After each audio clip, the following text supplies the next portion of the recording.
Welcome to the Alaskan Journey podcast. My name is Jamin. I'm your first friend in Alaska, and the purpose of this podcast is to answer the question of what it's like living in Alaska from the perspective of people who actually do live up here. And today we're very lucky to be joined by Tamara and Allen. They actually just made the move up here from Florida, and we're here to talk about what they think of Alaska so far. So, guys, thank you very much for joining us. Thanks for having us. Thank you. Absolutely. So let's go and talk about the big move from Florida. What got you guys deciding? What made you guys decide to make the move from going about as far as you can go without needing a passport? Like what made you decide to make that move?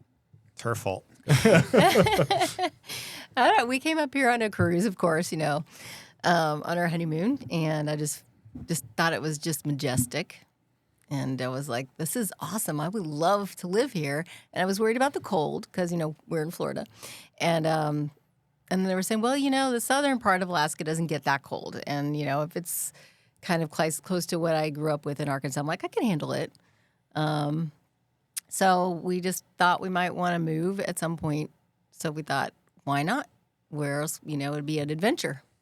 And he could come up here with his as a pilot, because they have a big hub up here, and I can work anywhere as a veterinarian. So we're like, let's just do it. Yeah, well, that's definitely a good start there. How long would you guys say the process was from we're starting thinking about this to like the cars are packed up and we're heading down the road?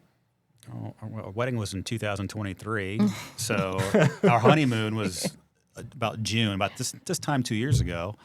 And so that kind of put the seed in our brain to try to do this. Then obviously I had to depend on my work if I could have a position up here with my current company, FedEx. Yeah. And the bid came out. I got awarded it about a year ago this time, so back in 2024. So once I had a class date for this, so it was about a year. It was a year. Yeah, it was right about a year. That we started saying, oh, my God, this is actually going to happen. And then I had to wait until we knew for sure that he was going to get through the class, and it was for sure we were moving before I could, let my job know. So that was 6 months beforehand I let him know, and then we had to really start working on how are we going to get up here, and that was so February of this year is when I started class, and we knew this is happening, and. Fortunately, my company, FedEx, has a very good relocation package for us, so they kind of helped us through the process, got our stuff up here. So that really, Which was good, because we were looking into it, and we didn't know if they were going to cover it or not, and it would be astronomically expensive. So we were very, very happy they covered it. Yeah, it's, I've talked with some people before, and the best I can say for people is just consolidate like you've never done before. Yeah. I think the best exercise I've told people before is just take some Scotch tape, take it out on your living room floor, have a big rectangle, however large the U-Haul truck is going to be. Look at that and think, how much stuff am I going to be able to get in there? We were close to doing that. We're like, we may just have to get rid of everything and just get a U-Haul and drive up and get new stuff when we get there. But we got lucky. They moved our household for us, which was good. And the timing was a big thing. That was really stressful because we had to time out everything, when they were going to be able to come get our stuff, when our house was going to get sold, and where we were going to stay. We stayed with his parents for a month before we left, because that all happened. That all happened really fast, and they were like, "Well, we need a place to live for a month before we could actually leave," because I was still working. Yeah. So it was a lot, but everything fell into place. We got really lucky. Yeah. So what did friends and family think when you told them you were moving to Alaska? It's one thing to talk about it. It's another thing to show up at the family reunion and tell everyone you're moving. So how did that conversation go? I think they're all still in disbelief right now. I don't think you're... Especially my parents. I don't think your parents close. Believed us Because until in Florida, the last we were minute. literally 10 minutes apart, my parents and I, so it was always weekends with them, happy hour, and things like that. So now us being, almost 6,000 miles away, it's I think it's hasn't hit them yet. My friends were all pretty much shocked because I'm well known for always being cold, even in Florida. They keep our office frigid. So I was always freezing in there. So they're like, you're going to move to Alaska? I'm like, yep, we're going to do it. It's like, this feels a little off-brand for you. Yeah. Oh, that's awesome. Well, that's glad to hear. Like, for some people I've talked to that, like, they legitimately run into, like, almost schisms happening in, like, between family members because they decided to move up here. For y'all, it sounds like it was, like, mostly kind of lighthearted. Oh, yeah. Stuff. My parents are used to me moving away. I moved to Dubai, lived there for almost 8 years. Yeah. You know, so they're kind of used to me just packing up and, you know, and hit the road, you know. My Yeah. sister lives in Bend, Oregon. So that was another thing that was kind of wanted to be a little closer to her. It's going to be a little bit easier to get to her from here. Yeah. And then she will come visit frequently. And so that'll be good. Yeah. Outstanding. Well, for you guys then, was there, so just kind of moving up here, the kind of that germinating moment where you're kind of thinking about making the move up here, was there any, I don't know, almost like pivotal moment where it was like, this is it, we're for sure doing this? Or for you guys, was it just kind of a slow, gradual, you know, decision that you came to? I think when I accepted my class for the current position I'm in now up here in Anchorage, that was like Yeah. it's happening. We're like, we're doing there's it. no going back from this because, you know, it just doesn't work that way in my industry. So Yeah. once I had that locked in, it's okay, we're going one way or the other, Yeah. you know. So it's either move up here or I would be commuting, which should be a long commute from Florida all the way to Anchorage to come to work. So Yeah. once I knew that class was happening, I signed that paperwork. I'm like, that's it. It's a done deal. It's like, and off we go. Off we go. Backed up Pretty the truck, much. 4 dogs, rooftop tent, and we drove. Yeah. So Yep. let's talk about that drive then. So sounds like you guys did the Alcan and everything. So did. how did that go? Like I said, I have a bad. Ford, you know, I got a big old Ford, you know, Super Duty. So we have a rooftop tent. We decided, hey, let's just camp our way, you know, all the way up there. We have 4 dogs, so trying to find a hotel room every single night that would accept 4 dogs was kind of a challenge. So Oh, geez. Yeah, and a lot of places do, but they charge you for it. So we're like, you know what? Let's just we got a truck, got a tent. Let's go. Really? They're charging for pets now? Yeah. Like they'll Okay. let you have a pet, but they'll charge you like $40 extra a night or something for checks pet. out. And we were 4 like, dogs, okay. you know, for 2 weeks, whatever long it took us to get here, that would have been quite pricey. So Yeah, I mean, you might as well just get the dogs their own room at that point. Yeah. Right? Exactly. So it was 5 days from Florida to Bend, Oregon. So we kind of just went as quickly as we could getting across. it was quite warm. It was We're, hot, yeah. Sleeping in a rooftop tent is the most comfortable thing to begin with. So we figured let's just hurry up, get to Bend, Oregon, where her sister is, and you know we can take our time from there to Anchorage. Right. Yeah, we had a little break. We stayed there for about 4 days, and then we headed up the Alcan. Yeah. So how did it work with the rig for you guys then? Because the kind of rig you're going to need and like the material and everything, like the conditions in Florida drastically different than the driving conditions are going to be up in Alaska. Were you able to get a lot of the same, I don't know, what am I trying to say here? Were you able to sufficiently buy everything you needed in order to make the Alcan work in Florida, or did you have to go and buy some more specialized stuff once you got here? I think we Obviously, had you could everything. driving from Florida to Bend, Oregon, obviously driving through the continental U.S., you have a lot of options. You can stop pretty much anywhere. Yeah. You can get what you need. But once we got to Bend, Oregon, we experienced one flat on our U-Haul trailer. Yeah, right in before we got Kansas. to Bend. And the way U-Haul works, they don't give you a spare tire. Yeah. So you have to call for roadside help. And I'm thinking to myself, if this happens on the Alcan, what are we going to do? We have no signal most of the time. So when we got to Bend, Oregon, I actually bought a Starling, for example. That's one Yeah. thing I decided to buy just in case this happens. We'd have some kind of cell, you know, We also had the messaging Garmin service. too. We had a Garmin InReach. Yeah. But I also went and bought my own spare tire for the U-Haul trailer. I'm like, you know what? I can just do it myself. Yeah. So it's being prepared for every possible scenario you can think of. Really, I think made the situation easier for us, I should say. Yeah. Yeah, we had everything we needed. We got everything online pretty much in some camping stores in Florida to have in case we needed to boondock. So we had like our porta potty, our shower, and like our heated, you know, our little propane, our cook stove. We had everything. So we were prepared, thinking we didn't know where we were gonna stay on the way up there, and then ended up being a campground.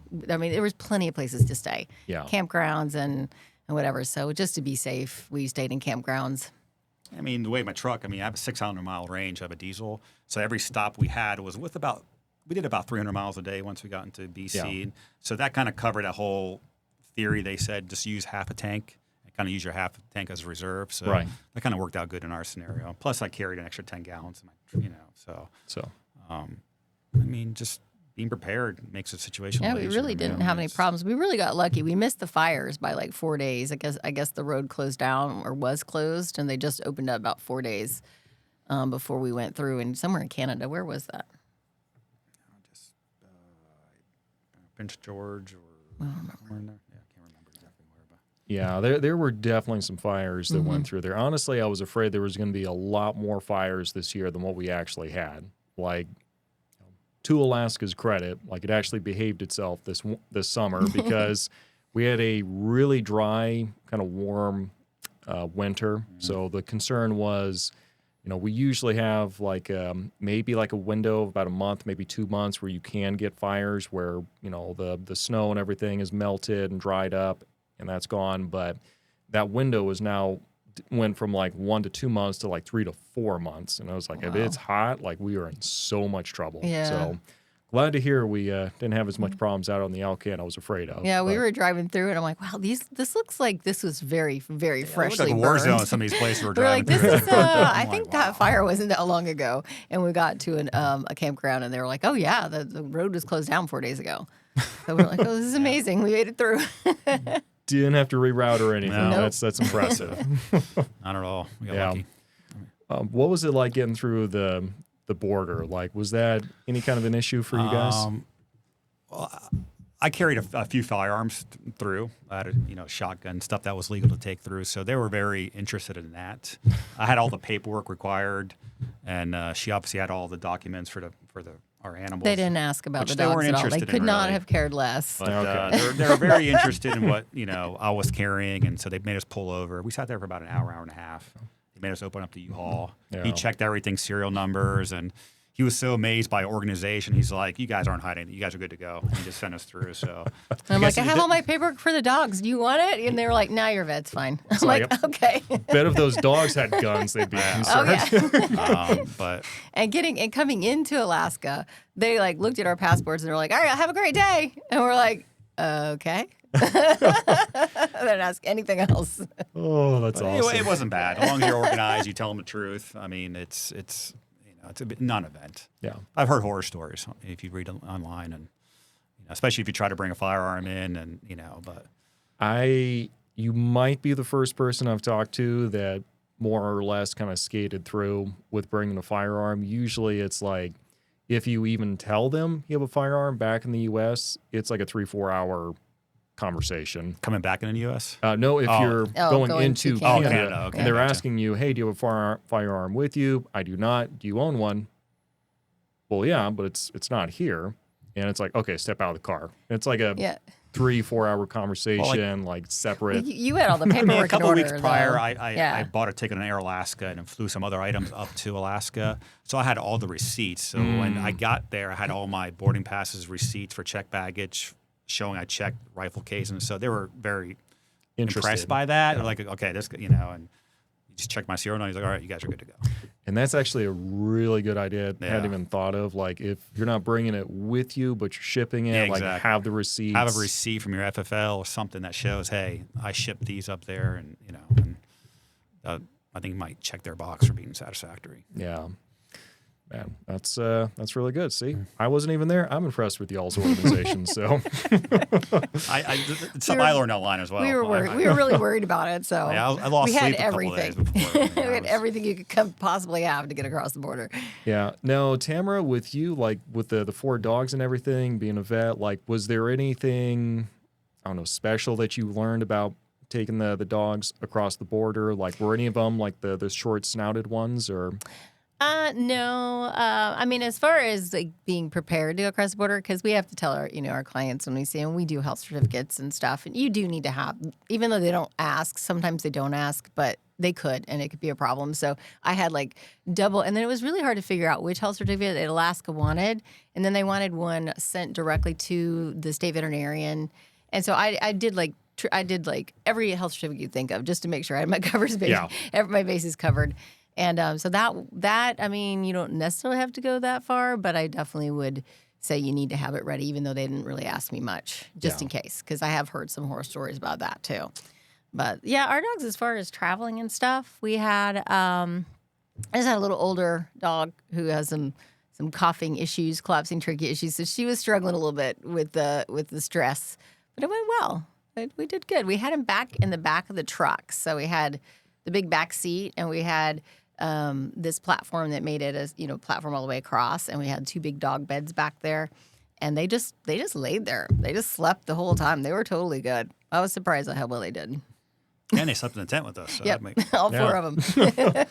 That was fun. We did have room though. Oh, that's awesome. So when you guys got here, it was around like the July time frame, and July 1st out. yeah, right around July. So, I mean, I know Florida's like the sunshine state. Now you're coming to the land of the midnight sun. What was that like getting used to the sunlight being out 24/7? It was weird. It was a lot. I liked it though. I like light. So Driving to work at 11:30 at night. it was know? weird. Wow, it's- We I got my were like sunglasses on. unloading and unpacking and trying to get everything situated. So we were working until like 11 o'clock at night, and we'd look up and we're like, "Oh my gosh, it's 11 o'clock! This is crazy." We thought it was like 6 or 7 because it was still light. Yeah. And then like one night, I got up in the middle of the night. I'm like, "It legit is light. It is not dark." It's like they, as advertised.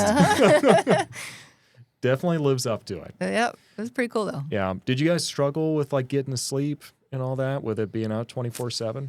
No, we got blackout curtains the second day, and then I was good. Okay. I didn't have any problems. Did you? Me, my career time Yeah. zone, I can sleep anytime, anywhere. Yeah, that's true. Yeah. And thought about that. Yeah. If you struggle with that, you're probably not going to be a pilot in general. exactly. So I sleep. Yeah, not a problem. I think it was more that I just kept staying up too late because it was so light. I'd forget what time it was. The first week, it was warm. It was a beautiful week. We came. I mean, it was not a cloud in the sky, and it was warm for us because we're used to having AC. And she's like, I think one night, can we turn the AC on? I'm like, we don't even have it. What are you No, talking like about? we were unpacking it. It was hot. I'm like, man, I'm sweaty. Let's turn on the AC. I'm like, oh, wait a minute. it's like, oh, bless We don't your have heart. that. That's the deal you make with the devil up here. It's usually going to be cooler, but when it's not cool, you have no AC. So that's the Yeah. deal you make. And I was a bit surprised. In the sun, it got pretty hot, and it felt like everybody kept saying, "Oh, it's going to be 70-something degrees, and it's going to feel like 90." And it did when you were standing in the sun. It's like 60, Yeah. 65 here is warm. You feel that in Florida. It's like you're freezing. It's almost a winter emergency. Kids Yeah. aren't going You're wearing to your school. coats Yeah. and everything. You're like, it's so weird. cold. It's like, it hits you differently here. Yeah, I kind of have a theory about that too. Like, I think when it's warmer here, the foliage is not ready for warmth. And so it just lets off like a whole lot more moisture that it just doesn't capture as easily. Whereas in those more humid areas, like the foliage is used to it, so Yeah. it retains that a lot easier. But Yeah, the humidity definitely Yeah. makes a difference. It's Higher latitude. so It's humid just, there a all the lot of time. variables, yeah. yeah, absolutely. The wet cold is always way colder. Oh God, yeah. Like I was talking to someone before, and I mean, a couple of years ago in Florida, like they had like a cold snap go through, and like a bunch of Alaskans were just, dunking on Floridians talking about the cold. And it's like, okay, guys, calm down. Like that really truly is cold down there. Yeah. Like the humidity is completely different. Like, Yeah. Yeah, it's freezing there. It's cold. It's not something we experience very often. Yeah, What, also we're not used 2 or to 3 it. days Yeah. a year, maybe. We get that. Although it snowed in Pensacola last year. That was crazy. times they do be a changing. Yep. So what made you guys decide to, because we're talking like here in the Eagle River area, like what kind of made you guys decide to kind of settle down initially in the Eagle River area? Well, everybody kept telling us that's where we should live. Okay. Every Easy time we enough. asked A lot of somebody. guys I work with fly with, they live in this area, so I kept hearing this word Eagle River. So I'm like, so we started talking about where we're going to live. I'm like, oh, I know, Eagle River. So Yeah. And the people I work with, they're like, one of the other doctors lives in Eagle River. He's like, you should live there. He's like, it's awesome. So we're like, all right, that's where we're looking. Because as you know, that was the hardest part about moving up here was trying to find a place to live. Yes. It was very difficult. And we got lucky in that the manager of my clinic, his best friend is a realtor, and she agreed just to do him a favor and helped us kind of look around. But we had our eye on Zillow. We kept looking and looking and looking. Actually, we found the place, and it just came up. And I'm like, you know what? This looks like it's in Eagle River. It's big. It's kind of what we like or what we're looking for. Let's just call him. So we called and talked to him, for 10 minutes or so, and Basically, right we're there, like, sight on scene. yeah, we're like, okay, sounds good. And And that was it. And then we had Jen go over, and she actually was nice enough to go and do a walkthrough and FaceTime with us so we could see it.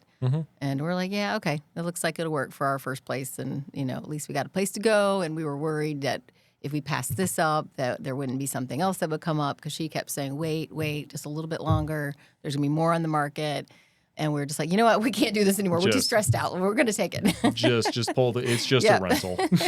Yeah, we're like, we I need didn't want to to start know where we're driving sending 6,000 stuff. miles and not have a place to live. Plus, we had to send our stuff, our car and the other car that we shipped up here, all of that. Yeah, that established address is really important. I mean, it also kind of like Alan was saying, just gives you kind of that peace of mind, just knowing you're actually going somewhere. I mean, everything else is stressful, the packing, the moving. So that was one less thing off our plate, having a residence. I think that was definitely the most stressful part of it.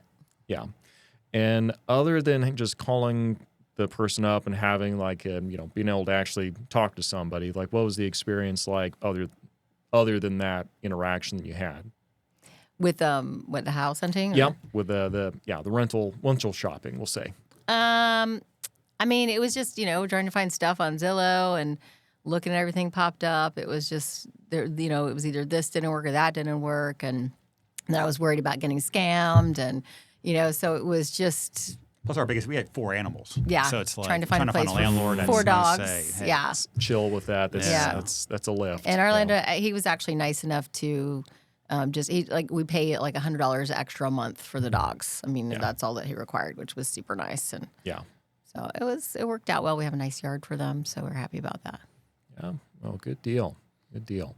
So got here, got established, and like, what's kind of the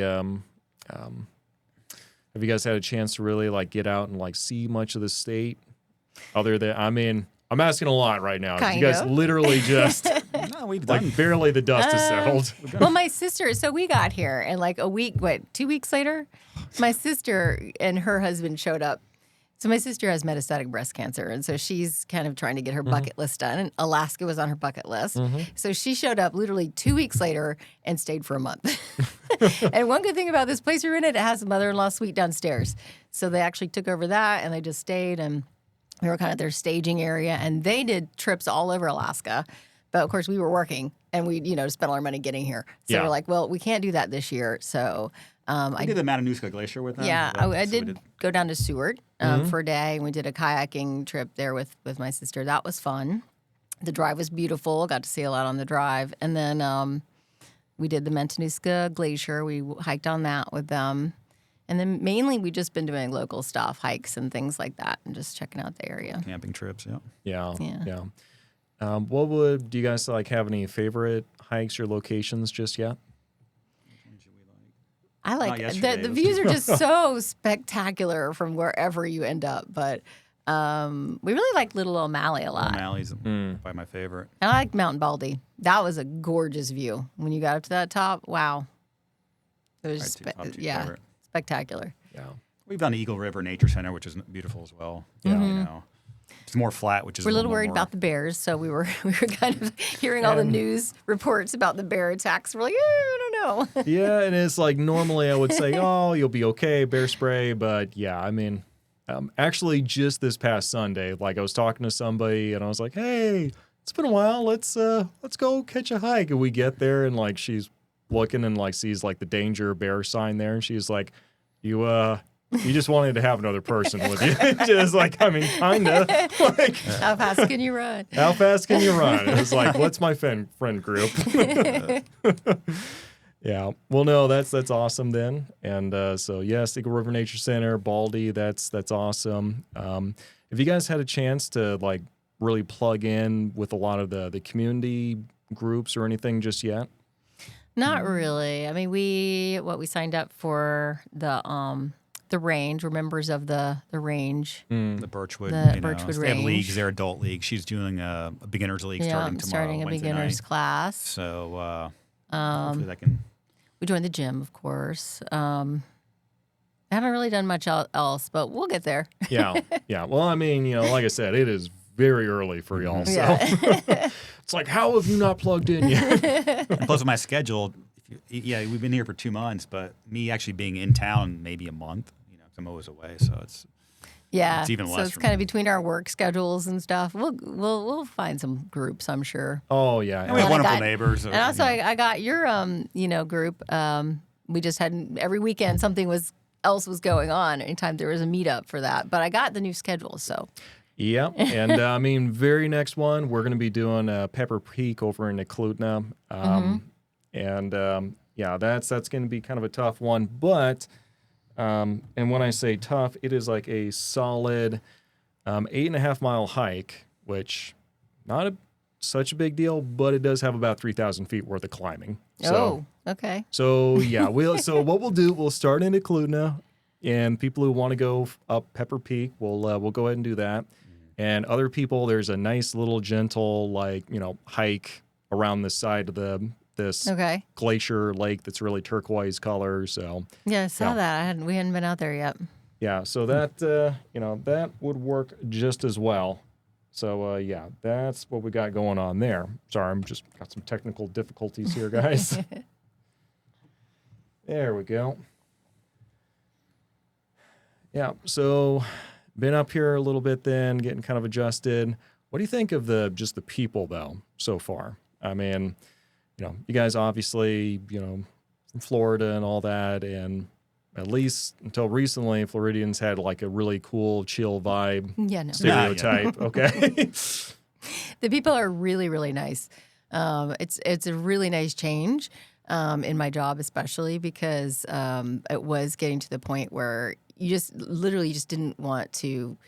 You didn't want to go into exam rooms and see people because they were just so rude and obnoxious. And Really? yes, it was like, you'd get through a morning of appointments and you're like, oh my gosh, I'm exhausted. I came out of every appointment going, what is wrong with people in this world?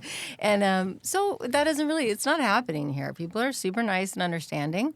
I mean, we got 2 neighbors come up to our Yeah. first day with cookies and, hey, Yeah. welcome. And, Met all our neighbors first so day. it's They were all so nice.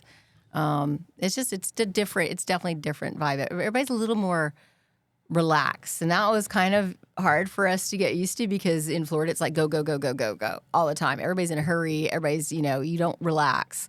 And so we were like, man, nobody seems to really be in a hurry around here. It's like island time. Yeah.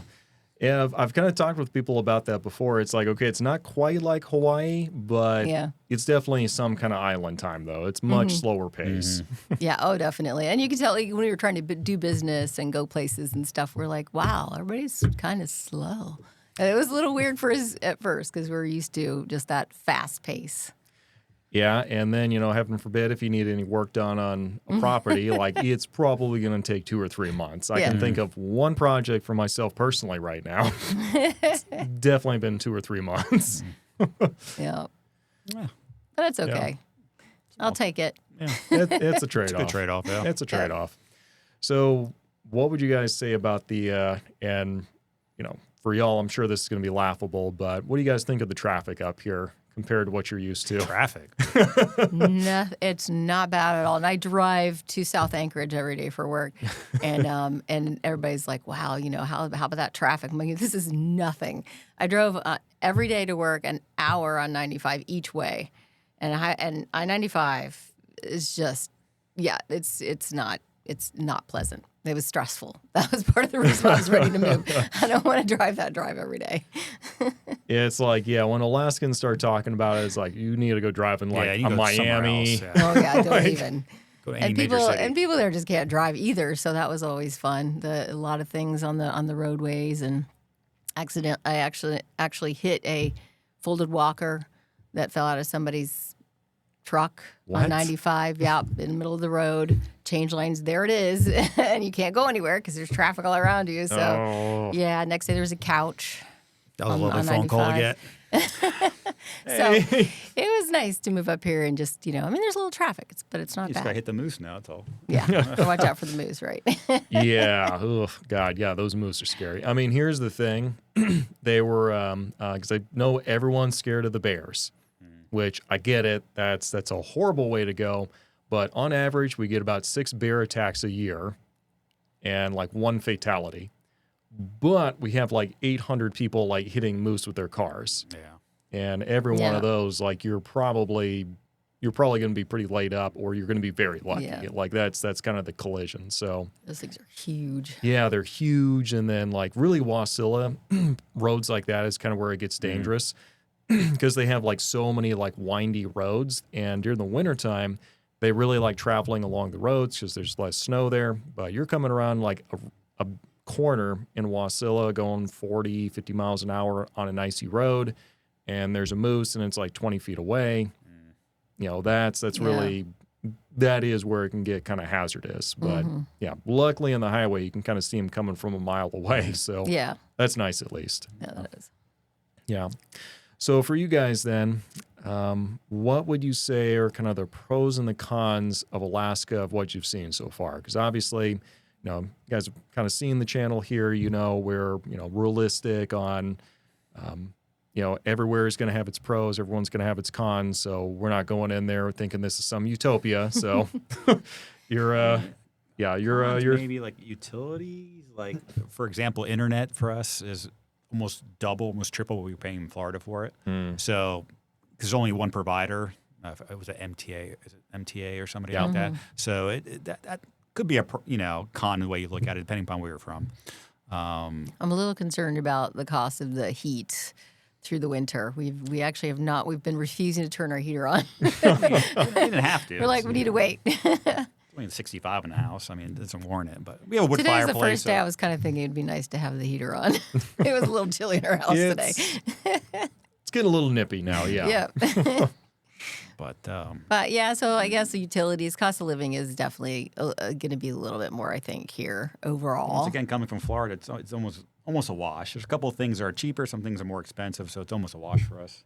Yeah. So And I guess the difficulty of getting, the convenience of getting things quickly here. I mean, I'm pretty impressed with how quickly you do get stuff when you order it. But there's like you want something specific, they don't deliver to Alaska. No one ships to Alaska, so that's been a little bit of a con. But I mean, whatever, it's fine. Yeah. I mean, so I would tell people who are thinking about doing this, buy whatever you want before you move up here. I mean, if it's something more pricier because shipping, it's probably a piece of advice I give people. Yeah, and don't even get me started on the used car market. Yeah, we made sure we had the cars in order before we came up here. Yeah, that's a good play because I spent it was like a month and a half just meeting people, driving cars, taking to mechanics, and it's finally to the point where I was like, okay, the car I have now, the drive chain is going to go out any moment. Like the last time I drove it to like sell it to somebody, I literally felt like the car like dying on me. So that's how close we drove that one to the line, but I just could not find anything used party that was going to be reliable, not be sketchy, and somewhat reasonably priced. So Yeah. Anyway, though, what would you guys say are the pros then of being up here? I can step outside, look at the view. I mean, that's Yeah, I'm still in awe. I step out the front door. I'm like, wow, mountains all around me. I mean, it's just, and our backyard is kind of in a green space. So we have an aspen tree grove in our backyard. And so it's like Christmas trees and aspen trees. I mean, it's just beautiful. Like I will trade palm trees for those any day. I mean, I just love it. No, 100%. Ask her again in about 6 months. We'll move over and then. Yeah, I mean, we're going to go on a cruise every now and then to get our warmth, but I think that we're going to really love it here. I like being able to get out and just, do a crazy hike on, a couple of hours on the weekend and see just this beauty all around us. That, and the people are nice. Less crowded. That's for sure. No. Yeah. And I really enjoyed the summer, so we'll see how the winter goes. Yeah. We might have some follow up interview in like 6 months or so. Yeah. Part two. Yeah. How do we do, guys? I'm excited about the snow, though. It's been a long time since I've lived somewhere where it snows, so I want to see some snow. And we got all the equipment because everybody's like, stay outside, stay active, don't go hole up in your house. So we got our fat tire bikes, and I'm gonna look into the cross country skiing, and because I'm an active person, so I Right. think that will help a lot. Yeah. No, I think that's going to be great. Cross country skiing, we do, and I'm sure they've already told you, like the Chugiak, like cross country skiing trails right down there. So Yeah, I've heard that. yeah, that's a really fun place to go. Government Peak over like in Palmer as well. Okay. If you're looking for something with a lot more downhill, like that's a great place to go as Cool. well if it's still cross country. So Awesome. yeah, That's good to know. we're probably going to do something like that for a meetup. Okay. So Awesome. I'll have my people talk with your people. Yeah. Outstanding. Well, guys, do you have any other thoughts, opinions, objections, anything like that for the good of the order? I can't think of anything. Telling people if they're on the fence about doing it, do it. Give it a Yeah. shot. We're very happy we did so far. Yeah. Outstanding. There's no complaints. Well, that's what I wanted to hear. But thank you very much for coming on here and kind of sharing your perspective and your story and all that. And glad to have you guys living right down the road here. I will get you some more details about that hike and all the upcoming meetup. good. So hopefully be able to catch you guys on that. But everyone else, thank you very much for hanging out with us, and we'll see you next time.